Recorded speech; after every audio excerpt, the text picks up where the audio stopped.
deli. Ben kalpten sorumlu, aşktan sorumluydum. Anladım, her şey sensin. Koydum sevinçlerimi önüme,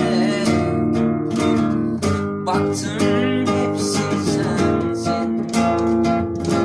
Yazdım şiirleri her hecesi, üzüldüm tüm filmler.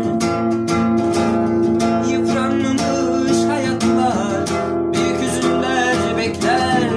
Her işte bir hayır, bu işte hepsi sensin.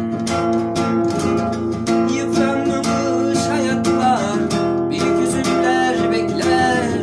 Her işte bir hayır, bu işte hepsi sensin. Şimdi senden vaz mı geçmeli?